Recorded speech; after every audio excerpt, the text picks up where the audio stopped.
Yeah, we back. Now, hopefully this gonna be a quick video, man. I got an email recently because I had said on one of my videos last week, the Haitian government doesn't even have a military, bro. We haven't had a military since like 1995. So I'm gonna do a video starting from the beginning up until 1995 when the military was disbanded.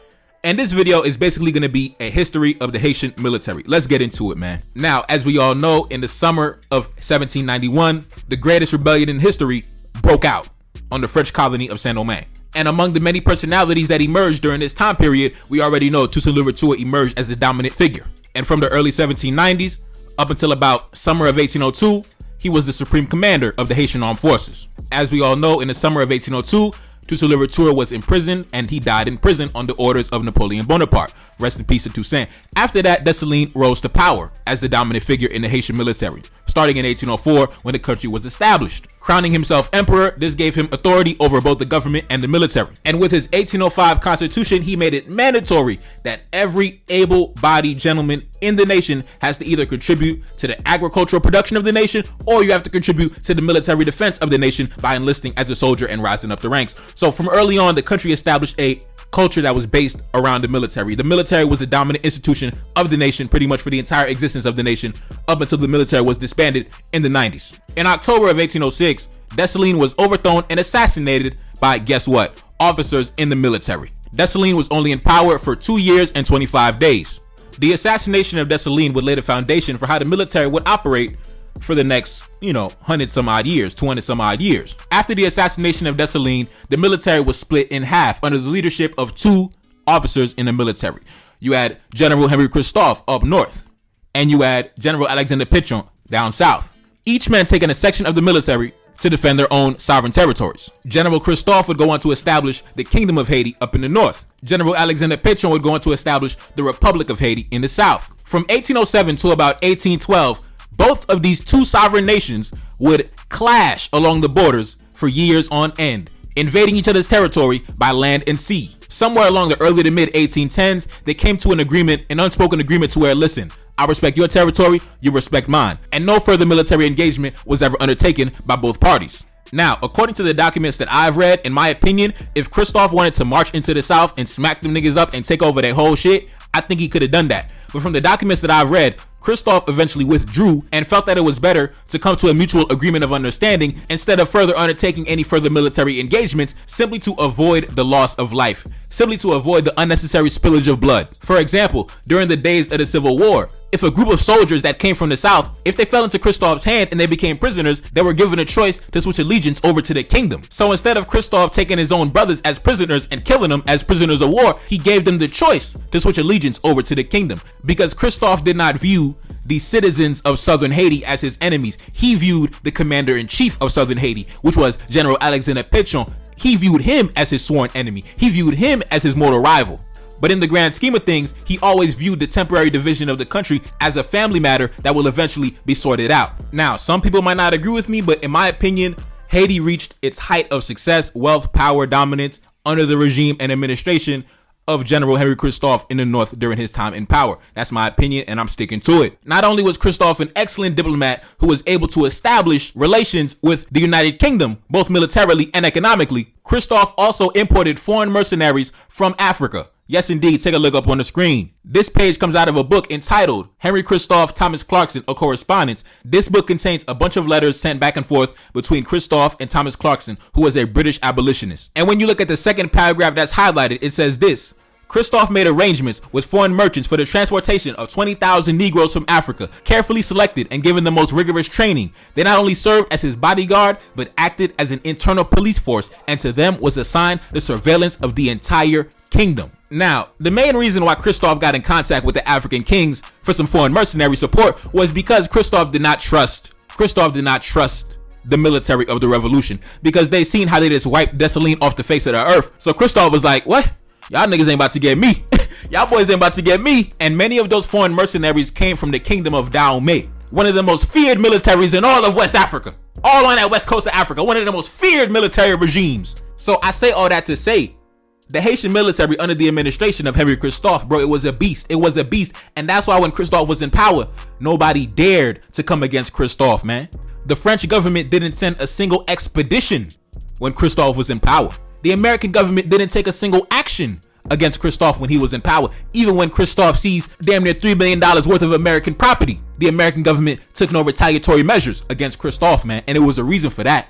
It was because that military power, yeah, we could shoot with the best of them, man. We could go with the best of them, toe to toe with the best of them. The French, the British, the Spanish, the American government was happening. Take a look up on the screen. American merchants found that Englishmen were enjoying a 50% reduction in duties, nor did Christophe improve matters. In 1811, finding himself unable to recover large amounts entrusted to the firm of Van Kampf and Brun of Baltimore for the purchase of goods, he seized property valued at about $125,000 from American traders in Haiti, and in answer to their protests, told them to obtain redress from the Baltimore firm if they were able.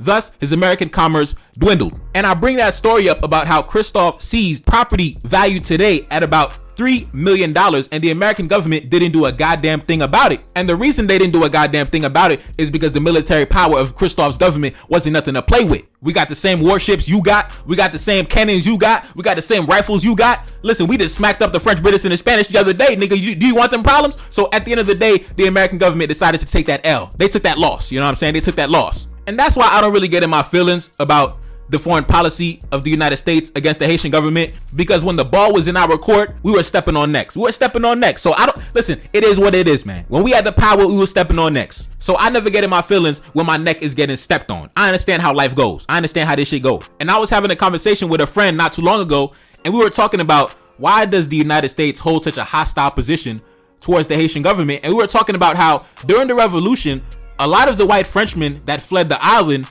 a large part of them ended up seeking refuge in the United States. They ended up settling in the United States. A large amount of Americans can trace their roots back to France, meaning that the descendants of those who left the island during the revolution, the ones that got kicked out and was fleeing violence and all this shit when the slaves rose up, a lot of them are now American citizens, and they are now members in the American government. So it makes sense to me why the descendants of those people who are now members of the United States government, they hold a hostile position towards the Haitian government. I understand. I know why the United States has a hostile position towards Haiti. I get it, bro. Like, I'm not in my feelings about that, man. Like I said, life is about power, not morality. I know what it is, man. Now let's continue. There's no way I can talk about Christophe's reign as the military commander of the country without talking about the Citadel, one of the greatest monuments ever established by the hands and minds of black men. The Citadel was a military fortress commissioned by General Henry Christophe in the early 1800s. He authorized and oversaw the entire construction from the very first bricks being laid down up until he was buried in it in 1820. My man was buried like an Egyptian pharaoh in the goddamn tomb, you know what I mean? Crazy. But yeah, the Citadel is characterized by its massive stone walls, intricate design, and strategic layout. It was built using locally sourced limestone and required extensive manual labor, up to tens and thousands of people actively working day in and day out to construct this massive work of beauty, massive work of art, exemplifying the black man's genius for the world to see.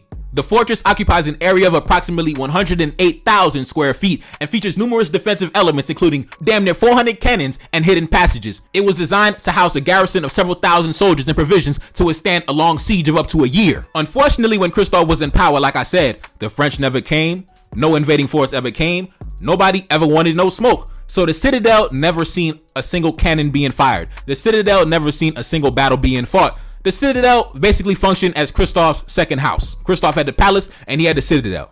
Christophe lived inside the Citadel, a fucking big ass fortress, 100,000 square feet. Now, unfortunately, in 1820, Christophe would pass away. In 1818, General Alexander Pétion would pass away, and his successor would go on to reunite both sides of the country, the North and South. General Jean-Pierre Boyer became the supreme commander of the nation and the military in 1820. Now, due to the fact that General Jean-Pierre Boyer was the protege of General Alexander Pétion, the form of government that would be inherited would also be the government that was established by General Alexander Pétion. And his government was always characterized by crime, corruption, etc., etc. Many of the elements that plague the country today. Whereas Christophe's government was organized, was efficient, the soldiers were well paid, well clothed, and well fed. Damn near everybody had a job and something to do. The kids were able to go to school. Christophe imported teachers and vaccination from Europe, which allowed for the establishment of educational institutions all across the country. But when Christophe passed away, everything he established also passed away with him. Keep in mind, it was Christophe's enemies in the South that ended up reuniting both sides of the country and becoming supreme commanders of the entire island. So when the Southern generals came to power, they shut down all of Christophe's schools. They no longer maintained the Citadel. They no longer maintained the palace. Everything fell into a state of deterioration. And it was also under the regime of Jean-Pierre Boyer is when the Haitian government agreed to pay billions of dollars in reparations to French slaveholders. Now, if you ask me why that took place, I'm always going to tell you my same exact theory. General Jean-Pierre Boyer was the half-white son of a white man. It is what it is. He was raised by a white man. He grew up in France with the white boys. It is what it is, man. He was in Napoleon's army as a young child. As a young teenager, he was fighting under Napoleon. Listen, this was a white boy. So at the end of the day, when his white cousins, when his white uncles and his white daddies told him, hey, little bro, cut that check, man, cut that check. He was like, I got you. You know what I'm saying? I got you. Say no more. He didn't even fire a single shot. He didn't fire a single cannon. Not because he was scared, not because he didn't have an army ready to fight. It was because he didn't want to fight against his family members. That's my hypothesis. That's my theory. Because Christophe built a citadel because Christophe wanted to fight. Dessalines built 21 military forts because Dessalines wanted to fight. Jean-Pierre Boyer, when he came to power, he didn't even maintain the citadel. He didn't want to fight. He wasn't serious. He didn't want to fight. He was a bitch. Now let's continue. One accomplishment that General Jean-Pierre Boyer can brag about is the fact that he had one of the longest reigns in power as a Haitian head of state. As you can see, he was in power for 22 years and 118 days. And he was removed from power in a military coup. The military threw him out of power. And you're going to notice a pattern as we go through this video, right? The military is going to be responsible for bringing people to power and overthrowing people from power. And a large part of why that is, in my opinion, the country was established from a military junta. Usually when a nation is formed through a revolution, the original men in power is going to be the officers of the military. And the culture of the nation is going to be based in that, right? So you're going to notice a lot of these overthrows and a lot of these different exchanges of power is going to be based in the military being used to knock someone off and bring someone to power. Now let's get into it. Boyer's rule lasted until 1843, when the poor economic situation was worsened by the 1842 earthquake. The disadvantaged majority rural population rose up under General Charles Vieira in late January. On the 13th of February 1843, Boyer fled Haiti to Jamaica. He eventually settled in exile in France, where he died in Paris in 1850. Descendants of Boyer still live in Haiti. As we can see, General Charles Vieira took power in 1844, and he only stayed in power for a year and 29 days. Until he was also removed in a military coup. Yeah, you're going to notice that the culture of the military, starting in the mid-1800s, it became less about defending the national territory, and it became more about defending the interests of the big men in the military. Now, let's continue. During Era's invasion of the Dominican Republic, an armed revolt began in the Haitian countryside. By the end of March 1844, a rebel army composed of peasants and farmers began to muster near the city of Lecay on the southwest peninsula. The rebels, known as Piquet, were armed with long pikes. Gathering under the command of a General Jean-Jacques Acao, they formed what became known as the Army of Sufferers. In April of that year, they met and defeated a government army, although soon after this, their advance on the Haitian capital was checked at the town of Aken. This, however, did not provide a respite for Era. While General Acao was marching against Port-au-Prince in the south, an armed revolt began in the north, fueled by Era's opponents in the government. Faced with this crisis, General Era relinquished the presidency on the 3rd of May, 1844. He went into exile on the 2nd of June, 1844, resettling in Jamaica, where he died on the 31st of August, 1850. Now, let's continue. After General Era was removed from power, General Philippe Guerrier came to power, and he was only in power for 347 days. And he was an elderly man when he took office, and he actually died in power. After that, General Jean-Louis Pierrot came to power in 1845, and he was only in power for 342 days. Jean-Louis Pierrot was actually one of the members of Christophe's government back in the early 1810s. That was Christophe's man. He was actually members of the royal court. He was a high-ranking member in the government of Christophe back in the Kingdom of Haiti. And his wife, Cécile Fatima, was actually that voodoo priestess that led that legendary ceremony back in 1791 when the slaves rose up and, was slaughter and everything moving. His wife was actually the lady that handled that entire ceremony. Cécile Fatima, that legendary black woman. Yeah, that was his wife. That was the first lady of Haiti in this administration. I know, it's crazy. Now, let's get into it. Jean-Louis Pierrot was elected president of Haiti by the Council of State on the 16th of April, 1845, the day after the death of General Philippe Guerrier. As president of Haiti, he was intended to be a figurehead for the mulatto ruling class. Pierrot's most pressing duty as the new president was to check the incursions of the Dominicans, who were harassing the Haitian troops along the borders. Dominican boats were also making depredations on Haiti's coast. President Pierrot decided to open a campaign against the Dominicans, whom he considered merely as insurgents. Haitians, however, were not inclined to go to war with their neighbors and were unwilling to support the president's views. Furthermore, Pierrot had displeased the army by conferring military rank on the leaders of the peasants of the Southern Department and on many of their followers. In addition, the inhabitants of the towns of this department felt uneasy regarding the tendencies of Pierrot, who had appointed Jean-Jacques Acao, the former terrorist of Lecaille, as commandant of the Ensavaux arrondissement. Fearing a peasant revolt, the townsmen decided to divest Pierrot of his office. In consequence, on the 1st of March, 1846, General Jean-Baptiste Couchet was proclaimed president of the Republic at Port-au-Prince. On that same day, Pierrot resigned and retired to his plantation called Con Louis, where he led a quiet and peaceful life. After General Pierrot was removed from power, then after that, General Jean-Baptiste Couchet came to power, and he was only in power for 341 days. As president, General Richer was considered a failure by his Bayerist backers. Originally intended to be a figurehead, Richer quickly began to take on an active role. He soon proposed reforms similar to those espoused by former President Pierrot. Probably as a result of these proposals, he died on February 27, 1847, possibly from being poisoned. Afterwards, General Faustin Suluque came to power, and he was in power for damn near 12 years. In 1858, a revolution against Suluque was led by General Geffrard, the Duke of Tabar. And in December of that year, Geffrard defeated Suluque's army and seized control of most of the country. On the night of the 20th of December 1858, Suluque left the capital in a small boat, accompanied only by his son and two trusty followers, Ernest Romain and Jean Bart, and 2 days later arrived in Gonaive, where the insurrection broke out. The Republic of Haiti was reproclaimed and the Constitution of 1846 was adopted. In 1859, General Geffrard took control of the government in a military coup, and he remained in power for 8 years and 50 days. In 1865, Major Sylvain Salnave began his takeover of the North and Artibonite. By the 15th of May, both Geffrard and his government troops clashed with Salnave's northern troops. After using the Royal Navy for gunboat diplomacy with Salnave, the Geffrard regime was in ruins, especially financially. He reopened old wounds between North, West, and South Haitians and brought foreigners into domestic affairs. In 1866, a huge fire engulfed hundreds of houses and businesses. In March 1867, Geffrard and his family disguised themselves and fled to Jamaica, where he died in Kingston in 1878. In 1867, General Sylvain Salnave came to power. That's my light-skinned partner right there. You know what I'm saying? That's the light-skinned homie right there. And he was in power for 2 years and 237 days.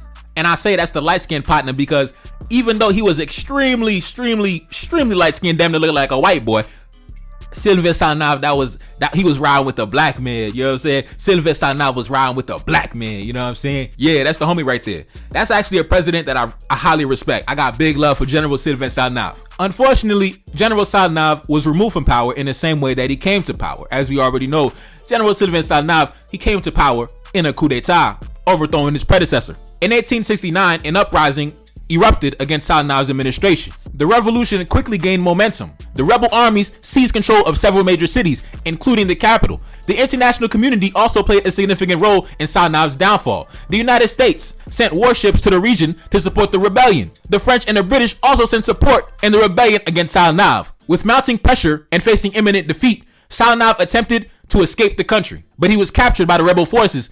On January 15, 1870, Sylvain Salnave was executed by a firing squad, bringing an end to his administration and marking the downfall of his regime. Now, listen, you already know Sylvain Salnave was a problem.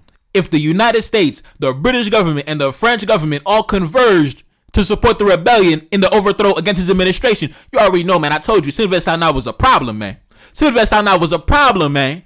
When three world powers got to converge to get you out of office, you already know what it is, man.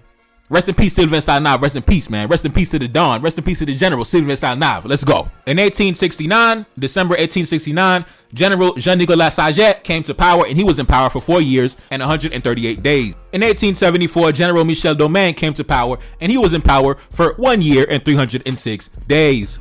He resigned on the 15th of April, 1876, and went into exile in Jamaica, where he died a year later. Now, generally for the remainder of the 1800s, you know, there was always these different back and forth between different political factions, but it wasn't just outright, you know, military takeover as we saw in the early to mid 1800s. You know, we had people staying in power for, 5 years at a time, 8 years at a time. You know, they were actually being able to stay in power, whereas before, you had dudes in power for like 300 days a year. You know what I mean? So it is what it is, man. Due to the fact that the military was the dominant institution in the country, not only was it used as a pathway for social mobility, for example, you could become a big man in the country by working your way up the ranks in the military, but also it was used to maintain the interest of those who controlled the economy, those who were considered big fish in the economy. If you felt that your interests were threatened, you could just activate the military and get the man out of power, knock the man off of power. Ever since the first overthrow and assassination with Dessalines, it became a common theme in the country, as you can see. As we already know, in 1915, the American government invaded the country, and although a series of battles took place between the Marines and the native Haitian armed forces from about 1915 to about 1919, eventually the U.S. Marines were able to establish their dominance and sovereignty over the entire territory, and they would remain occupying the country until 1934. Now, I've already done videos on this gentleman in the past. Take a look up on the screen. General Charlemagne Messana-Peyrat was a Haitian nationalist leader who opposed the U.S. occupation of Haiti in 1915. Leading guerrilla fighters called the Cacos, he posed such a challenge to U.S. forces in Haiti that the occupying forces had to upgrade their presence in the country. He was eventually killed by American troops. Peyrat remains a highly praised hero in Haiti. Yes, this was the legendary black man that fought against the white boys that came, with their weapons in hand with the U.S. Marines. And yeah, he died. He died for the country. So rest in peace to the ancestor, Charlemagne Peyrat. Now, President Stéphane Vincent was the first president outside of the occupation. After getting our sovereignty and our dignity back, President Stéphane Vincent was in power. But he was forced to step down in 1941 due to the massive unpopularity of his administration and due to the fact that the Haitian population felt that he was acting like a bitch-ass nigga when it came to how he operated with Rafael Trujillo, the Dominican president. We felt that he was weak. He was a weak president. You're not a real man. You're not defending the national dignity and national territory. So he was forced to step down. Fuck you. Let's continue. Shortly after that, President Elie Lescaut came to power, and he was in power for about 4 years and 241 days. With his government near bankruptcy and struggling with the flagging economy, Lescaut pleaded unsuccessfully with the United States for an extension on debt repayments. Relations between Lescaut and Trujillo and the Dominican Republic broke down. In Haiti, he expanded the corps of the military guard, including a corps of light-skinned commanding officers, a system of rural police chiefs known as chef de section, ruled by force and intimidation. In 1944, low-ranking black soldiers plotting rebellion were caught and 7 of them were executed without court-martial. The same year, Lescaut extended his presidential term from 5 years to 7. By 1946, his attempts to muzzle the opposition press sparked fierce student demonstrations. A revolt broke out in Port-au-Prince. Black empowerment Noirs, Marxists, and populist leaders joined forces in opposition. Crowds protested outside the National Palace. Workers went on strike, and the homes of authorities were ransacked. Lescaut's mulatto-dominated government was highly resented by Haiti's predominantly black military guard. Lescaut tried to order the military guard to break up the demonstrations, but was rebuffed. Think about it, bro. The president told the military to go break up the demonstrations against his administration, and the military said, nigga, no, we're not gonna do, nigga, fuck you. You don't run shit here. The military told the president, nigga, we ain't doing nothing. We ain't doing shit, you say. Let's continue. Convinced their lives were in danger, Lescaut and his cabinet fled into exile. A 3-person military junta took power in his place and pledged to organize elections. In the immediate aftermath of Lescaut's exile, an independent radio and print press flourished, and long-repressed dissident groups expressed optimism about Haiti's future. Demoiselle Estimé eventually succeeded Lescaut as head of the republic, becoming Haiti's first black president since the U.S. occupation. The black men back in the building, baby. We back in the building. We back in the building. Many people say that President Estimé was the greatest Haitian president of all time. And I would say the same exact thing. I would say the same exact thing, man. I would say the same exact thing. That's why the U.S. government had to get my boy up out of there, man. Besides the fact that he was an excellent, governor, administrator, president, head of state. My man was fresh, bro. My man was fresh. You see that all-white suit? Oh, man. You see that all-white suit and the homie right there with, listen, my boys was fresh, man. During his time in office, President Estimé implemented several progressive policies aimed at improving the social welfare, the education, and the infrastructure development of the nation. He focused on promoting a sense of national identity and advocated for the rights of the Afro-Haitian majority. However, President Estimé faced strong opposition from various factions, including the traditional elites, the economic elites, and the military elites, including the international community, including nations such as the United States. In 1950, a coup d'etat was orchestrated by a group of military officers, which toppled Estimé's government. The coup d'etat was supported by the traditional elites and members of the international community. who were dissatisfied with Estimé's policies. Following the overthrow, Estimé was forced into exile and a new government was installed. In 1950, after the overthrow of President Estimé, a military junta took power. A military junta which was composed by Generals Paul Magloire, Franck Lavaux, and Antoine Levelt. They would go on to organize elections where General Paul Magloire was elected president of the Republic in 1950. Now, my grandmother was a young lady in her 30s when the presidency of Estimé and Paul Magloire was going down. And she tells me that during the regimes of Estimé and Paul Magloire, that was like the golden age for Haiti. That's what she tells me. Her greatest memories of the country come from the administrations of Estimé and Paul Magloire. That's what I'm told. I wasn't there, but that's what I'm told by a lot of my elders. Magloire was in power for about 6 years, if I'm not mistaken. I could be wrong. Yeah, he was in power for about 6 years. Now, take a look up on the screen. Having resigned, Magloire fled the country amid strikes and demonstrations. Political instability continued in Haiti for most of the next 8 months, with no one individual, military or civilian, able to dominate. The instability finished only when Post-Duvalier, who most outsiders mistook for an unworldly intellectual, achieved power. On October 15, 1957, about a month after Duvalier became president, Magloire was officially condemned to exile and stripped of his Haitian citizenship. Thereafter, the new regime confiscated all his properties owned by Magloire and his brothers Arsène and Fernand. Magloire himself settled in New York City. Now, let's get into the main event, man. François Duvalier, let's get into the main event, man. Did you know that less than a year after François Duvalier came to power, they tried to overthrow him and kill him, but they failed? Now, before we get into that, let's discuss the very short-lived presidency of Daniel Fignolet, who was president for 20 days until he was ousted by the military. Listen, before Duvalier came to power, there was a president by the name of Daniel Fignolet, and he was in power for less than 3 weeks before the military said, "We getting this nigga out of here." Let's get into it. And as you already know, a common thing that I say on my channel is life is about power, not morality, not democracy, not equality. And the story and the short-lived presidency of Daniel Fignolet provides me another opportunity to drive my point home. Let's get into it. Take a look up on the screen. Although Fignolet promised an FDR-style New Deal and was explicitly anti-communist, his politics had long made him suspicious in the eyes of the Cold War-era American administrations. The CIA director, Alan Dulles, warned President Dwight D. Eisenhower that Fignolet had a strong leftist orientation. The administration refused to recognize the Fignolet government, whose political program was seen as comparable with the Soviets. Eisenhower told the French embassy in Washington, D.C. that he was worried that Fignolet might eventually become another Arbenz, referring to the Social Democratic president of Guatemala overthrown 3 years earlier in the CIA-backed coup d'etat. So, yes, the CIA, in combination with the Haitian military elites, they got him out of here, man. They got him out of here, bro. Because life is about power, not morality. Let's continue. Let's get back to Duvalier. Now, a lot of people have mixed feelings about the administration of François Duvalier, but I'll say this. If there's a reason why he ended up dying in power and he never got overthrown. There's a reason why that happened, man. There's a reason why that happened. Because unlike the presidents before him, he knew how the game was played. He knew how the game was played. That's why he was untouchable until the end. Now, let's learn about the presidency of François Duvalier, starting with the first overthrow attempt against his government in 1957. Duvalier promoted and installed members of the black majority in the civil service and the army. In July 1958, 3 exiled Haitian army officers and 5 American mercenaries landed in Haiti and tried to overthrow the Duvalier regime.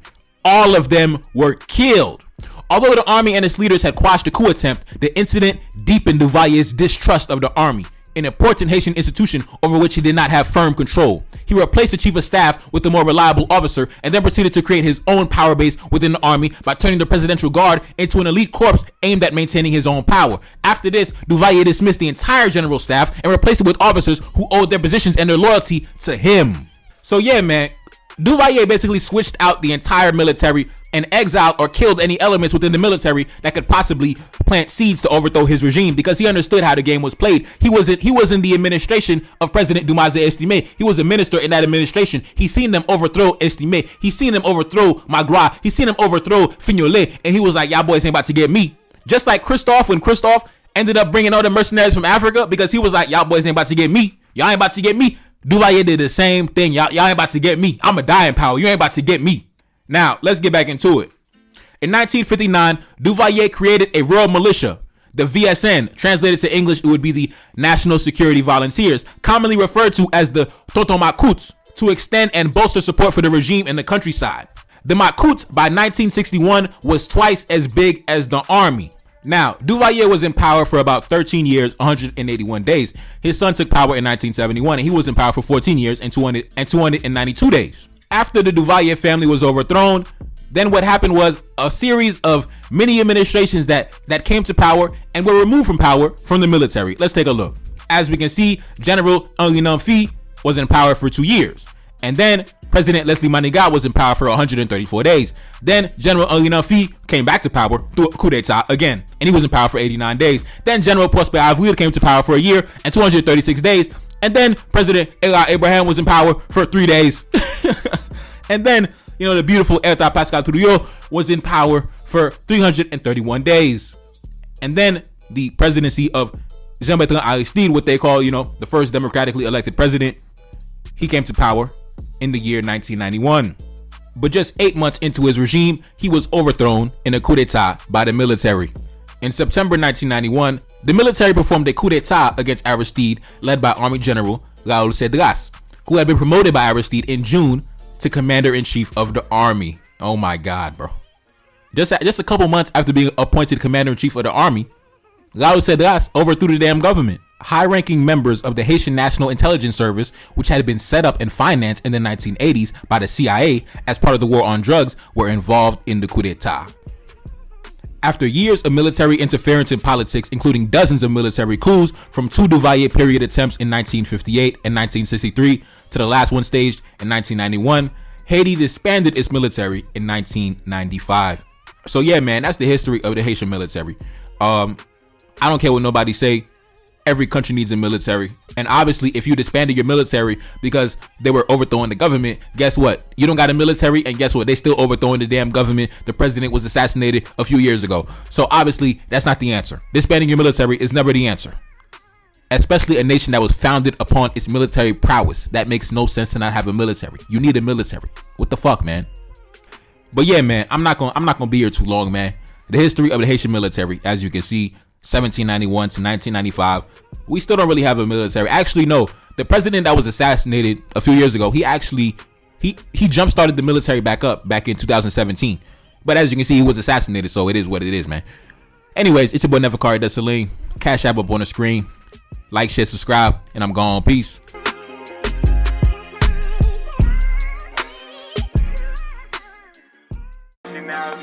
Reincarnated, I'm back in original fashion. I left on a horse and came back in the ass, and I left with abundance and came back to famine. We used to be pyramids, now we be rapping. Look how the mighty have fallen. Used to be running, now we be walking. When you be cooning, that's when they applauded. Selling your soul, your sons and your daughter. Gotta come up in this shit, they stuck in the mix. Really, my heart it be breaking. That's why I'm stacking that paper and handle my business. Pass it down in generation. Talking about money and power and building a nation. That's a deadly combination. Never be watching the TV, they pushing agendas, falsifying information. Know they got malice intentions. Step in the room and I'm feeling the tension. Enemy watching, he blocking my vision. Been for the check cause I need my redemption. Building my kingdom, I need it protected. Ready for war like a young Money Congo. Never decided the team is the motto. Up in the crib and I'm whipping up waffles. Up in the crib and I'm smoking gelato. I'm chilling, I'm taking my pain and make it ambition. I'm blessed by the gods, but I ain't religious. I came for the power, they came for the bitch. They making no hourly wage. I got business, this shit is an art, and they could never be taught. Selling my soul, I can never be bought. Play with my money, I see you ain't caught. Run to the check and I do it for sport.